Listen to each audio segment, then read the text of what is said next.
Assalamualaikum warahmatullahi wabarakatuh. Alhamdulillahirabbil alamin. Segala puji bagi Allah Subhanahu wa taala yang telah memberikan kita nikmat berupa nikmat iman, Islam, dan kesehatan.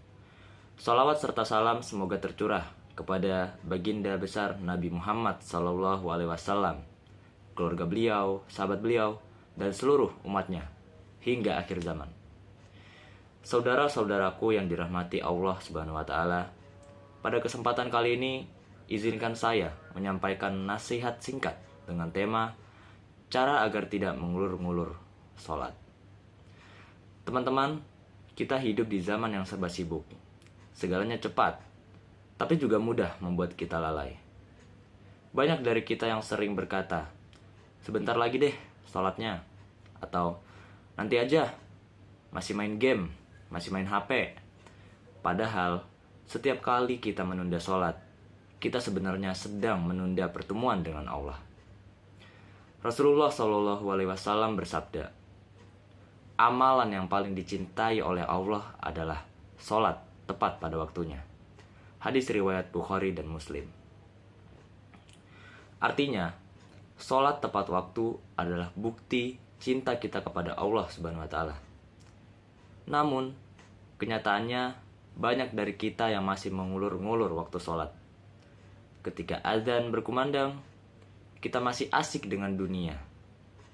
Lagi main game, lagi scroll TikTok, atau lagi nongkrong sama teman. Coba kita renungkan. Kalau kita janji bertemu dengan guru atau atasan, pasti kita datang tepat waktu. Karena kita menghormati orang tersebut. Lalu, bagaimana dengan janji kita kepada Allah yang setiap hari memanggil kita melalui azan? Allah berfirman dalam surat Al-Ma'un ayat 4-5. Maka celakalah orang-orang yang sholat, yaitu orang-orang yang lalai dari sholatnya. Lalai di sini artinya bukan tidak sholat, tapi menunda-nunda waktu sholat hingga hampir habis waktunya. Teman-teman, sholat itu ibarat charger iman. Kalau HP kita lowbat, kita panik cari charger. Tapi, kalau iman kita lowbat karena menunda sholat, kadang kita malah santai aja. Lalu, bagaimana cara agar kita tidak menunda sholat?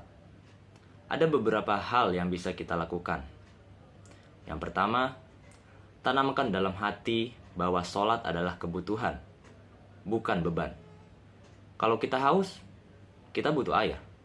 Kalau hati kita gelisah, kita butuh sholat. Kedua, biasakan sholat di awal waktu. Mulailah dari satu waktu, misalnya maghrib. Begitu azan berkumandang, langsung tunaikan. Kalau sudah terbiasa, insya Allah yang lain akan ikut teratur. Yang ketiga, gunakan teknologi untuk kebaikan. Pasang alarm azan di HP. Biar yang biasanya buat scroll TikTok, sekarang bisa bantu ingetin waktu sholat. Yang keempat, tinggalkan aktivitas sebentar saat azan. Ingat, game bisa dijeda, film bisa diulang, tapi waktu sholat tidak bisa diputar kembali. Yang kelima, cari teman sholat. Ajak teman sekelas, sahabat, atau keluarga. Kalau kita sholat bareng, rasanya lebih ringan dan menyenangkan. Dan yang terakhir, ingat kematian. Kita tidak tahu kapan ajal datang. Jangan sampai Allah memanggil kita, sementara kita sibuk menunda panggilan sholat. Teman-teman yang dirahmati Allah, sholat adalah amalan pertama yang akan dihisap di hari kiamat. Kalau sholatnya baik, maka baiklah seluruh amalannya. Tapi kalau rusak, maka rusaklah seluruh amalannya. Mulai sekarang, yuk kita bertekad untuk tidak menunda sholat. Begitu azan berkumandang, segera penuhi panggilan Allah. Ingat, dunia bisa menunggu, tapi sholat tidak. Semoga Allah menjadikan kita termasuk orang-orang yang menjaga sholat tepat waktu dan menjauhkan kita dari sifat lalai terhadap ibadah. Kurang lebihnya mohon maaf. Wassalamualaikum warahmatullahi wabarakatuh.